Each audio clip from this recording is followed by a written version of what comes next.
अरिहंत देव सानाते। देवों में जिस तरह से बात कही है, देवों में अगर सर्वश्रेष्ठ है तो अरिहंत देव है। तीर्थंकरों में श्रेष्ठ बताया है आदिनाथ भगवान को। गुरु में अगर श्रेष्ठ है तो गौतम गुरु को बताया है। रत्नों में अगर किसी को सर्वश्रेष्ठ बताया है तो चिंतामणि रत्न बताया है। वृक्षों में अगर श्रेष्ठ है तो कल्प वृक्ष है। मातृभक्ति पितृभक्ति में अगर सर्वश्रेष्ठ नाम अगर किसी का आता है तो किसका आता है? श्रवण कुमार का आता है।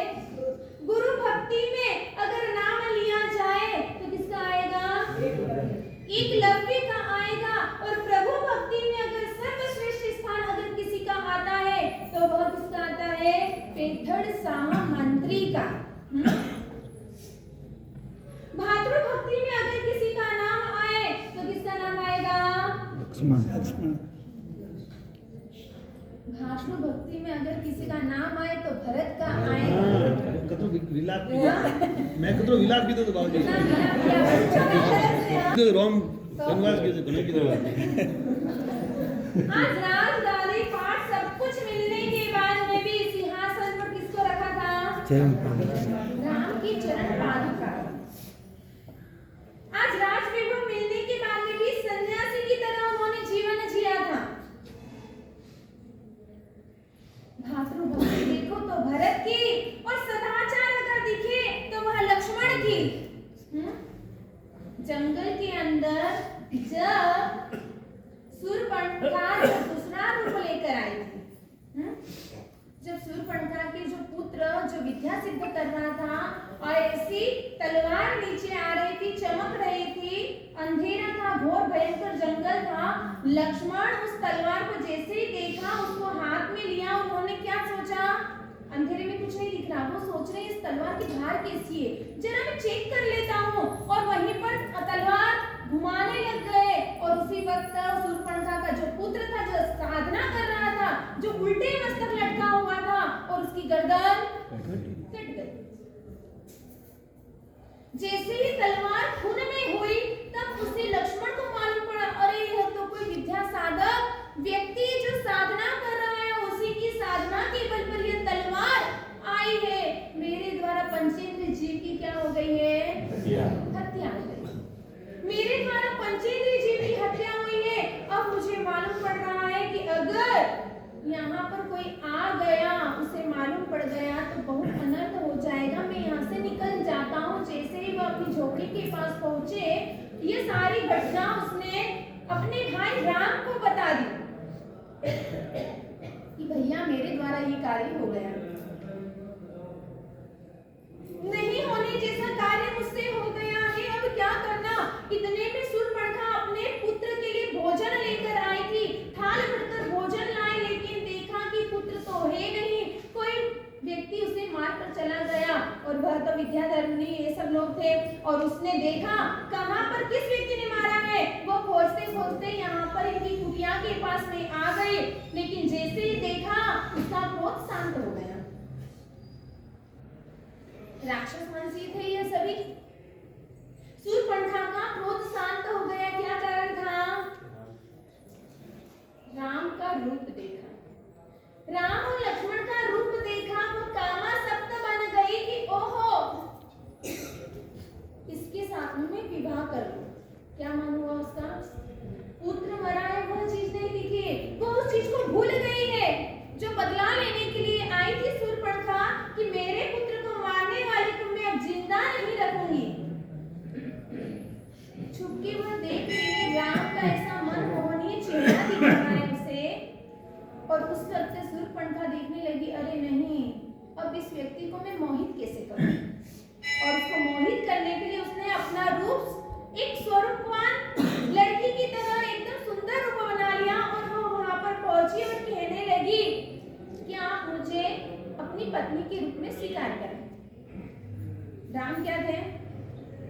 मर्यादा पुरुषोत्तम की पदवी उन्हें मिली गई है।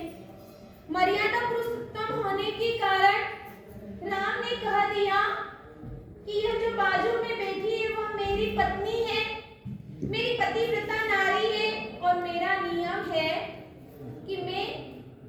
पत्नी के अलावा सभी को क्या मानूंगा? बहन के रूप में मानूंगा। इसलिए आप मेरी बहन हो गई और बहन से विवाह करना यह उचित नहीं होता।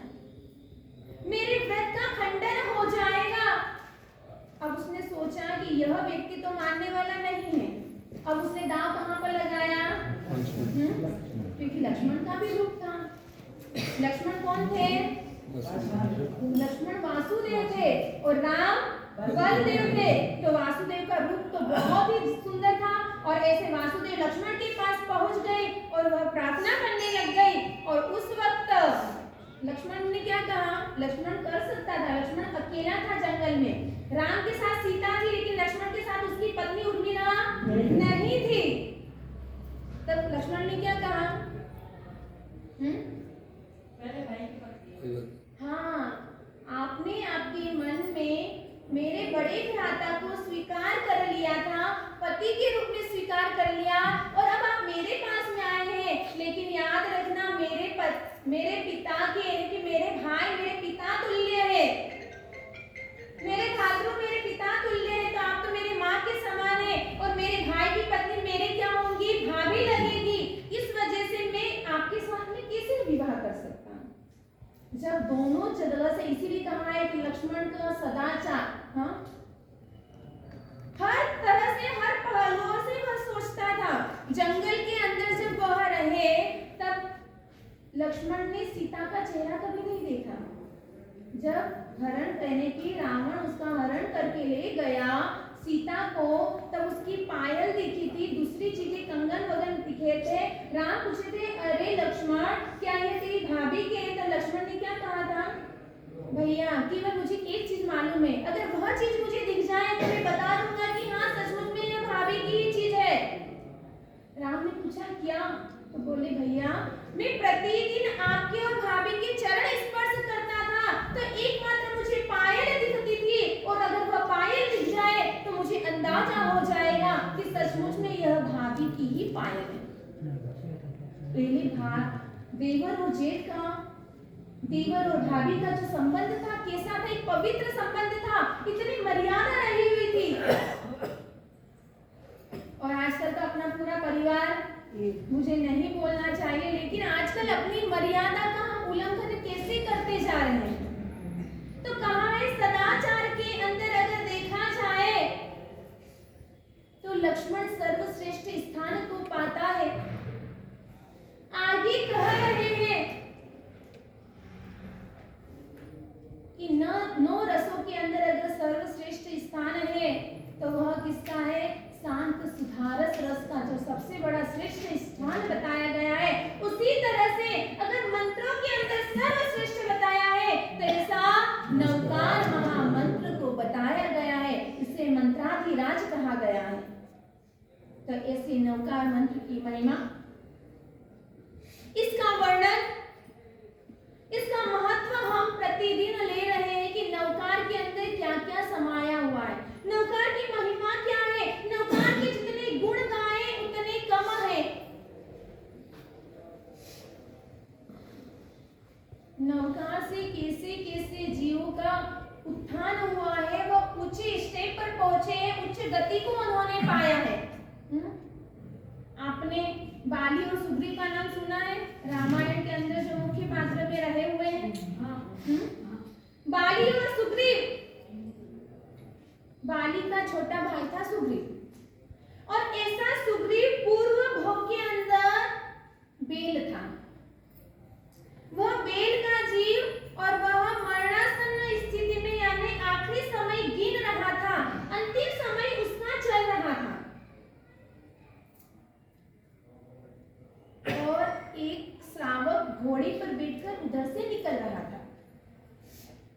एक श्रावक ने देखा और तुरंत वह घोड़े से नीचे उतरा और उस बेल के पास पहुंचा, और पहुंचने के बाद में उसे नवकार मंत्र सुनाया। हम भी हमारे गुरु भगवंत विहार करते वक्त निकलते हैं विहार में, और आप गाड़ी लेके निकल रहे हैं, इस गांव से उस गांव में जाना है। कितने लोग गाड़ी रोककर नीचे खड़े होकर वंदन करते हैं? महाराज साहब जी दिखते हैं विहार करते हुए गाड़ी में से। अरे आप यूं कर लेते, हमको धर्म लाभ देने में हाथ उठाना पड़ता है। हम धर्म लाभ दे, उसके पहले तो आप अपने बंधन ऐसे है ना। कृष्ण महाराजा जैसे कृष्ण महाराजा जब 3 खंड को संभालते थे, कितना कार्यभार होगा उनको, कितना कार्यभार होगा। अपने को कितना काम है, अपने को केवल एक घर संभालना है, एक परिवार संभालना है। उनको 3-3 खंड के अधिपति, इतना बड़ा साम्राज्य, सबका ध्यान रखना पड़ता। लेकिन फिर भी कोई भी गुरु भगवंत अगर उन्हें दिख जाए तो वह अपने रथ से, बग्घी से, हाथी से, जिस पर बैठे हुए, जो उनका वाहन हो, उस पर से उठकर नीचे उतरकर उन्हें बराबर बंधन करते थे। और हमें तो बहुत ज्यादा काम है ना। हाँ नहीं है बस आलस। अरे गाड़ी वाले को बोलते कितनी देर लग रही है कि अरे तू गाड़ी को रोक दे, हाँ लेट हो जाएगा। और ऐसा वह घोड़े से उतरा, नौकार सुनाया, और उस नौकार के प्रभाव से वहां पर अंतिम अवस्था में ही केवल नौकार सुनाया। कहते हैं एक बार नौकार सुनने से या एक बार नौकार का पाठ करने से, एक बार नौकार बोलने से भी कितने ही कर्मों की निर्जना हो जाती है। तो ऐसा उसने तो केवल सुना था, और वह सुनने के बाद में वह राजा बना। क्या बना? वह राजा बना। और एक दिन उसी रास्ते से वह गुजर रहा है, उसे जाति स्मरण ज्ञान हो गया। श्रद्धा से बोला हुआ और श्रद्धा से सुना हुआ ही हमें जाति स्मरण ज्ञान दिलवा सकता है। ये ध्यान रखना। इस भाव में आप बहुत नौकार गिन रहे हो तो ये मत सोचना मैं पूर्व भाव में कहीं पे चल जाऊंगा तो मुझे ज्ञान, जाति स्मरण ज्ञान हो जाएगा। नहीं, अगर हमने श्रद्धा भाव से गिना हो तो ही हमें जाति स्मरण ज्ञान हो सकता है, तो ही हमें कुछ निमित्त भी मिल सकता है, हमारी आत्मा ऊर्ध्व गति की ओर जा सकती है। यहाँ पर वह राजा बना, और राजा बनने के बाद में उसी रास्ते से निकल रहा है, जाति स्मरण ज्ञान हुआ। अब राजा के पास में कोई कम सुख वैभव नहीं था, भौतिक सामग्री भी बहुत रहती है। उसने सोचा मेरे उपकारियों ने मुझे नौकार सुनाया, उस नौकार के प्रभाव से मुझे राजा का पद मिला है, अब मुझे यहाँ पर मंदिर बनवाना है। और उसने वहां पर मंदिर बनवा लिया। जाति स्मरण ज्ञान तो हुआ ही था। मंदिर के बाहरी इलाके के वहां पर एक चित्र बनवाया। अच्छा बड़ा चित्र क्या था?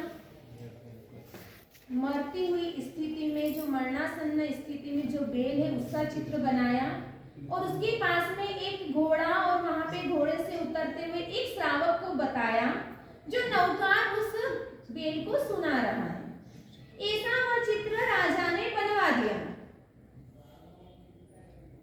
और ऐसा राजा प्रतिदिन भी वहां पर दर्शन के लिए जाता था।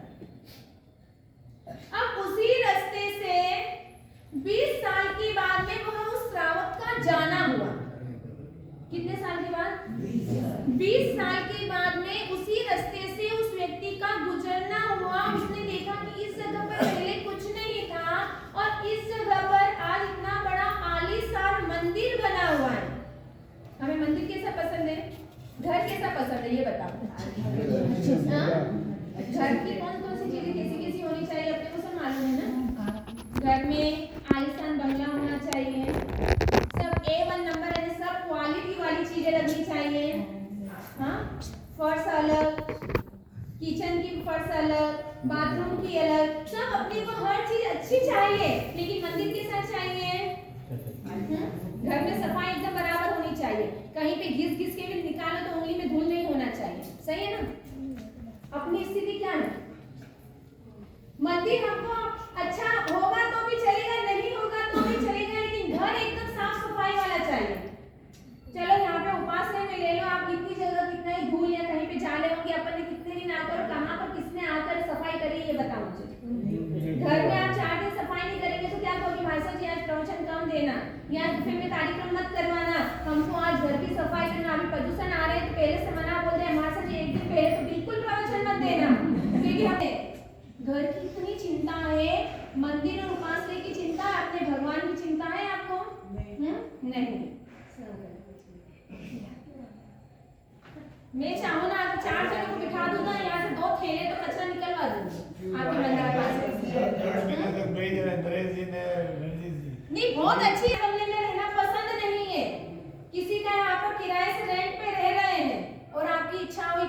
मुझे घर का घर लेना है अपना, तो आप कौन सा घर ढूंढोगे? पुराना बना हुआ या जो न्यू अच्छा अच्छी हर फैसिलिटी वाला होगा वो ढूंढोगे? नया घर नया पसंद है। अपना मंदिर भी ऐसा हो रहा है कि हमको अब कभी इच्छा होती है कि नहीं हमको हमारा नया मंदिर बनवाना है, नया उपासना बनवाना है, लगता है आपको? जैसा होगा चलेगा, हमको तो एक सामयिक करके यहाँ से जाना है, सही है ना? हाँ, बस हमको एक सामयिक करके जाना, हमको कोई लेना देना नहीं। अरे मेरे प्रभु ऐसे में बैठे, मुझे नहीं चलना चाहिए। जब तक मेरे मंदिर, मेरे प्रभु नए मंदिर में ना बैठे, जब तक मैं भी अपने घर का घर नहीं लूंगा। ऐसा नियम ले रहे कोई कि जब तक मेरे प्रभु मेरे बड़े मंदिर में नहीं बैठे, आलीशान मंदिर में ना बैठे, कि मेरे बैंगल के साथ न बने, जब तक मैं भी अपने घर पे पुराने घर पर ही रहूंगा, नए बंगले में मैं भी नहीं जाऊंगा। किसने सोचा ऐसा? नहीं है। भगवान को क्या लेना देना है ना? अरे भगवान को तो आप कहीं पे बिठा जाएंगे, बिठा दोगे तो भगवान बैठ जाएंगे। भगवान को आपको कंप्लेन करने वाले नहीं है, लेकिन ये तो अपनी श्रद्धा और अपनी भक्ति में कमजोरी है। अगर ऐसा संघ पूरा निर्णय ले ले कि हाँ हम ऐसा करके या एक व्रत या एक पचकान या किसी चीज का त्याग कर दे कि जब तक मंदिर नहीं बने, जब तक पूरा सर्कल से संघ इस चीज को ले रहा है, तो मैं बोलती हूँ साल भर में आपका मंदिर बन जाए, पर अपने तो अपनी किसी की नींद खुलती नहीं है। हाँ सही है ना? कार्य किए बिना नहीं रहेगा, वो कार्य आपका सक्सेस हो जाएगा। देखो अच्छे कार्य में कहते हैं, अच्छे कार्य में विघ्न आते ही आते हैं, विघ्न आएंगे, लेकिन वो विघ्न भी अपना दूर हो सकता है। यहाँ पर आलीशान बंगला जैसे आलीशान मंदिर देखा, उस श्रावक के मन में हुआ अरे इस जगह पर कोई मंदिर नहीं था और इतना बड़ा मंदिर, विशाल मंदिर बनाया है, जरा दर्शन के लिए चला जाए। हम भी कहीं पर किसी गांव में जाते हैं, मंदिर दिखता है तो मंदिर के दर्शन पे जाते ही हैं, भले 2 मिनट केवल भगवान को अपना चेहरा दिखा के आ जाओ, हाँ, पर जाते हैं जरूर। वह गया, दर्शन करके जैसे ही बाहर निकल रहा था, इतना बड़ा चित्र देखा। उस चित्र को देखकर उसने कहा अरे यह चित्र तो मेरा है। क्या कहा उसने? यह चित्र जो बेल के पास जो खड़ा है कोई श्रावक, वह तो मैं हूँ, मेरा चित्र है। मैंने ही अपनी लाइफ के अंदर 20 साल के पहले एक बेल को नवकार सुनाया था। जैसे ये शब्द वह बातें कर रहा है, मनो ही मन में जोर से बोल रहा अरे ये मेरा है, उसी वक्त वहां पे जो व्यक्ति बैठा हुआ था, जो कर्मचारी था, उसने राजा के पास खबर पहुंचाई कि राजन एक व्यक्ति आया और कह रहा है यह चित्र मेरा है। राजा को जैसे ही लगा अरे, तुरंत वह आए और पूरी सूचना सुनी कि क्या हुआ था, आपने क्या करा था। और जैसे ही उसने बता दिया कि हाँ मैंने एक बेल को नवकार सुनाया था, तो बोले आप मेरे उपकारी हो। क्या है? आप मेरे उपकारी हैं। जिस बेल को आपने नवकार सुनाया था, जिस बेल को आपने नवकार सुनाया था, उस आपके नवकार के प्रभाव से मैं राजा बना हूँ। यह जो भी सुख वैभव दिख रहा है आपका ही प्रताप है, इसीलिए इस पूरे राज्य को मैं आपके चरणों में रखता हूँ। क्या कहा उसने? इस पूरे राज्य को मैं आपके चरणों में रखता हूँ। संप्रति राजा के भाव में भी संप्रति राजा ने क्या कहा था अपने गुरुदेव को? आर्य स्वस्ति सूर्य जी को क्या कहा था कि यह जो राज्य मुझे मिला है वो किसका कारण है? आप ही का। आपने ही मुझे दीक्षा दी, संयम की मैंने अनुमोदना करी, और उस अनुमोदना का फल है कि मुझे इस छोटी सी उम्र के अंदर इतना बड़ा राज्य मिला। उसने भी गुरु भगवंत के चरणों में अर्पित कर दिया। लेकिन गुरु भगवंत को कोई धन वैभव रत्नों की जरूरत नहीं होती, सभी चीजों का वह त्याग करके आते हैं। यहाँ पर वह राजा भी कह रहा है यह सब आप रखिए और मैं अब दीक्षा लूंगा। क्या कहा उसने?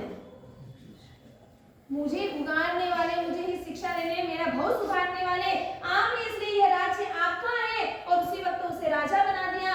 और ऐसे जो राजा थे उन्होंने गुरु भगवंत के पास में जाके दीक्षा ले ली।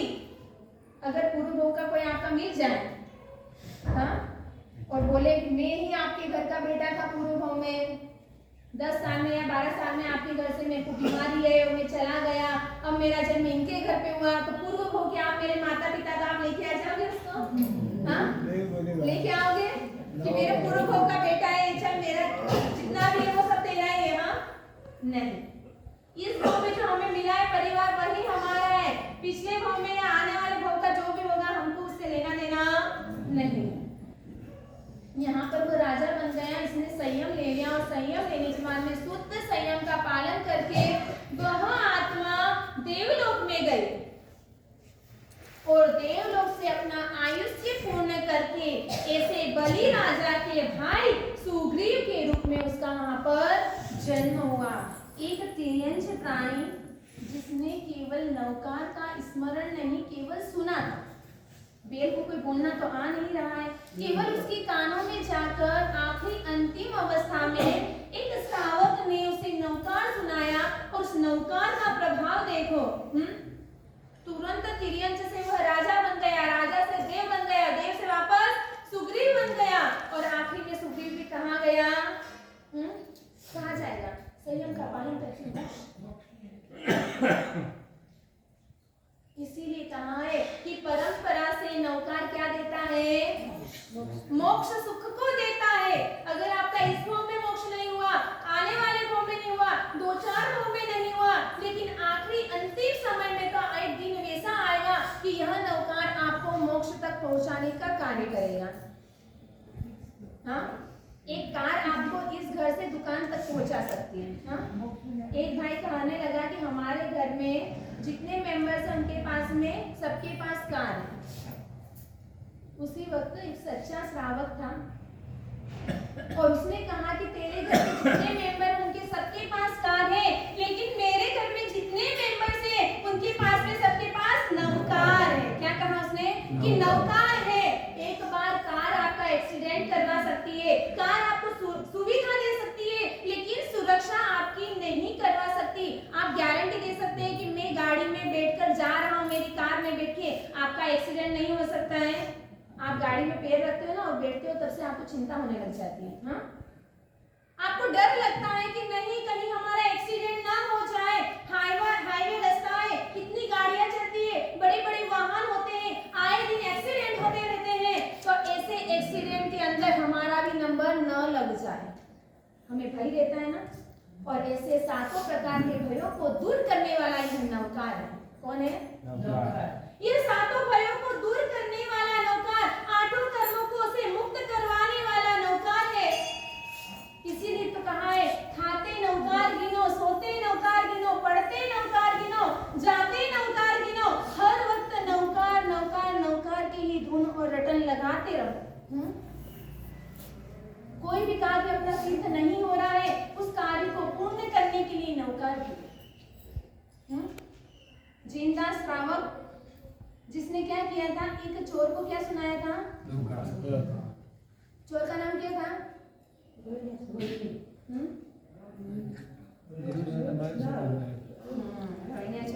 स्वामी के शब्द सुनाई दिए थे। कौन से चोर को?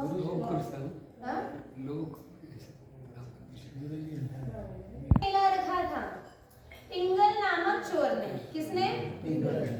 पिंगल नामक चोर ने आतंक फैला रखा। इतना चोर होशियार कहते हैं कि चोर को पकड़ना किसी के हाथ में नहीं है, और उस चोर को पकड़ने में पूरा नगर हिल गया, लेकिन चोर नहीं पकड़ा रहा। बड़ी मुश्किल से चोर पकड़ाया गया। अभय कुमार जैसे अभय कुमार को भी रोहिणी चोर को पकड़ने में पसीना आ गया।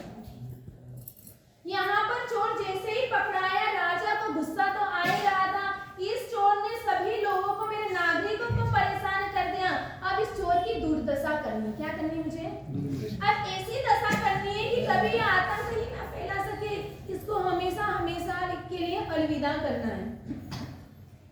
और इसी वक्त राजा ने उसे फटे कपड़े पहनाए, मुंह पे कालीमा यानी पूरा मुंह काला कर दिया, जूते चप्पल की माला पहनाई, गधे के ऊपर बिठा के पूरे नगर में उसको घुमाया गया और बीच चौराहे में ले जाकर उसको सूली की सजा दी जा रही।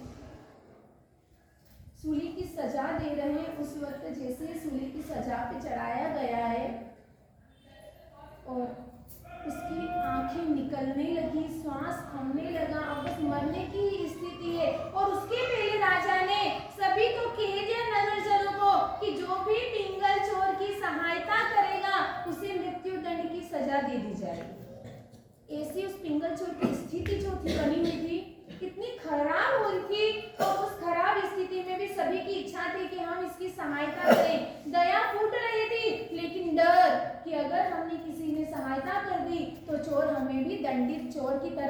दंडित किया जाए। सब कुछ होने के बाद में भी वह कुछ नहीं कर सके। और इधर जिनदास नामक जो श्रावक थे उसी समय नगर के अंदर आए थे कहीं बाहर से। जैसे ही चौराहे पर चोर को देखा, मृत्यु दंड दिया जा रहा है, मृत्यु दंड की सजा मिली हुई है, उसकी अंतिम समय पर गिन रहा है, उसके नजदीक आया वो चोर सोच रहा है कोई मेरी सहायता करेगा, हाँ कोई मेरी सहायता करेगा, मेरी हेल्प करेगा, लेकिन कोई भी उसकी सहायता करने के लिए तैयार नहीं। श्रावक से नहीं रहा गया, वह चोर के नजदीक पहुंचा। वह सोचने लगा कि यहाँ पर राजा की आज्ञा जरूरी है या मेरे धर्म की आज्ञा। मैं धर्म करूं या राजा की आज्ञा का पालन करूं। यहाँ पर राजा की आज्ञा भी काम की नहीं है। कोई व्यक्ति मर रहा है, उसकी अंतिम इच्छा क्या है मुझे पूछना चाहिए।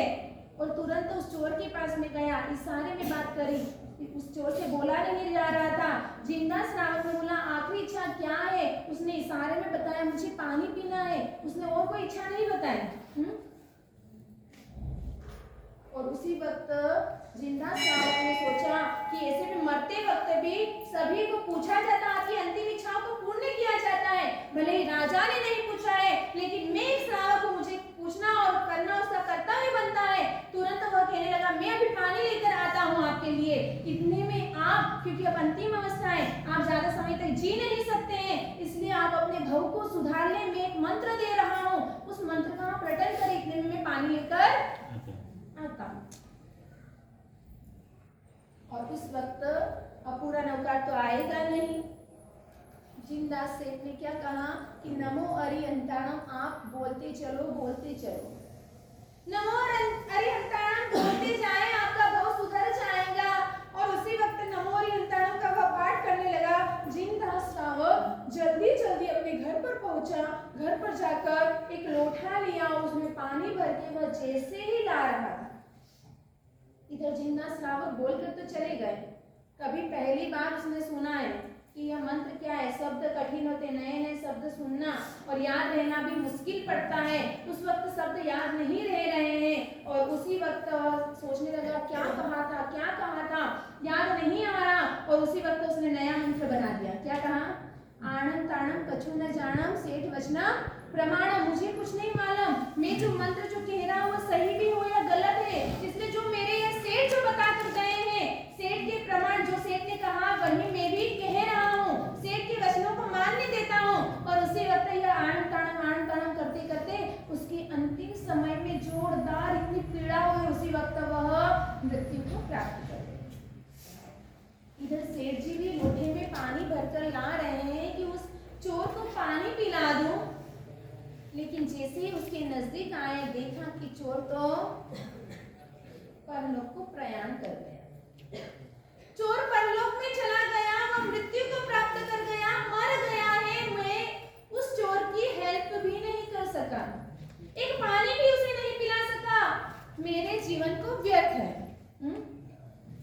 मैं ये नहीं कह रही कि किसी व्यक्ति की कोई अपने रास्ते चलते कोई क्रियंच प्राणी हो, जानवर हो, कोई भी अगर पीड़ित हो तो उसकी सेवा करना पहले अनिवार्य बनता। भगवान की पूजा एक बार नहीं करोगे तो चलेगा, लेकिन ऐसे जीवों की आप रक्षा करोगे, उसकी सुरक्षा करोगे तो आपके लिए अनंत गुना लाभ मिलेगा। समय समय पर जो जो कार्य किया जाए उसकी बहुमूल्यता होती है। और यहाँ पर वो जैसे ही खड़ा है, लोटे में पानी लेकर ही खड़ा है, उसको अफसोस हो रहा है। लेकिन ये घटना किसके पास पहुंच गई? राजा के पास पहुंच गई।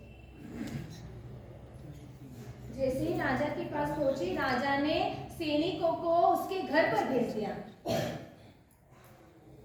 जैसे ही सैनिक पहुंचे और इधर पीछे से वह भी गया कि अब मतलब नहीं है, मैं घर चला जाता हूँ। जैसे ही घर पहुंचा, उसके पहले सैनिक थे, आए हुए थे, और सैनिकों को के साथ में राजा की जो आज्ञा थी कि उस चौराहे पर जहां पर उस चोर को मारा गया उसी जगह पर इसको भी सूली की सजा दी जाएगी।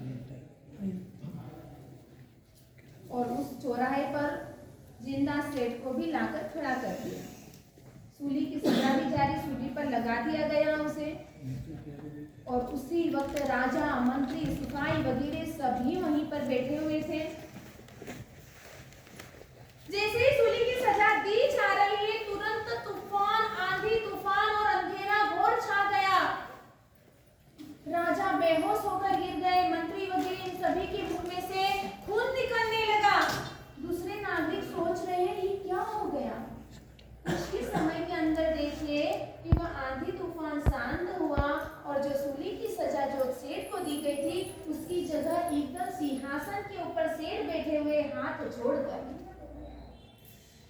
जोड़कर सिंहासन के ऊपर वह सेठ बैठे हुए, उसी वक्त एक दे दीप्यमान एक देवता आया और उसने कहा कि इस सेठ को सूली की सजा क्यों दी जा रही है? अरे इसने तो अच्छा कार्य किया, एक मरते हुए व्यक्ति को उसने सद्बुद्धि दी, उसका जीवन सुधार दिया। नागरिकों ने भी सोचा कि आप कौन है, तब उसने क्या कहा, मैं यही पिंगल चोर हूँ, पिंगल चोर का जीव है। किसी सेठ ने मुझे नौकार सुनाया था और उसी के प्रभाव से मैं क्या बन गया हूँ, एक चोर जिसने अपने जीवन के अंदर क्या किया होगा, कभी किसी का भला किया होगा नहीं, हमेशा चोरी की होगी, दूसरों को दुखी किया होगा। लेकिन ऐसे चोर ने भी नौकार सुना और वह देव बन गया, उसने धर्म को पा लिया और उसी धर्म के प्रभाव से उसने देखा कि अरे मुझे बचाने वाला व्यक्ति, उसे सूली की सजा दी जा रही है, मुझे उसकी रक्षा के लिए जाना चाहिए। और तुरंत उस सेठ को उसने हाथ जोड़ा, प्रणाम किया कि आप मेरे गुरु हैं, आप जो आज्ञा करें वो मैं करने के लिए तैयार हूँ। और उसी वक्त जिंदा सेठ ने क्या कहा होगा, जिंदा श्रावक ने कहा कि मुझे और कुछ नहीं चाहिए, राजा मंत्री और इन सभी को आप अच्छा सुरक्षित वापस वैसा का वैसा कर दीजिए, क्योंकि ये तो प्रजा पालक है, प्रजा की रक्षा करता है। अगर आपने इसे सही कर दिया तो मेरे लिए यही बहुत कुछ है। और उसी वक्त देवलोक के देवता ने उन्हें सभी को अच्छा किया, सारी घटना सुनी और वह पिंगल नामक चोर भी धर्मी बन गया और उसकी भी परंपरा से धर्म को प्राप्त किया। इसी वजह से उसका भी भाव सुधर गया। यहाँ पे नौकार मंत्री की अपने जीव शास्त्रों के अंदर ऐसे एक नहीं, दो नहीं, तीन नहीं, चार नहीं, अनेक ऐसे नौकार मंत्र की दृष्टांत हमको देखने को मिलेंगे। केवल कल अंतिम दिवस है, कल अंतिम दिवस भी हम नौकार की महिमा को सुनेंगे और उसके बाद में अपने यहाँ पे पर्वाधिराज पर्युषण पर्व महा चल रहे हैं। तो ऐसे पर्युषण पर्व के कौन कौन से कर्तव्य होते हैं, दैनिक कर्तव्य, पर्युषण के कर्तव्य, ऐसे कौन कौन से अपने यहाँ पे कर्तव्य किए जाते हैं और करना चाहिए, इन सारी चीजों का वर्णन अपने यहाँ परसों से 2 दिन बाद में अपने यहाँ पर चलेगा। परमात्मा क्या कुछ कहने में आया तो इच्छा में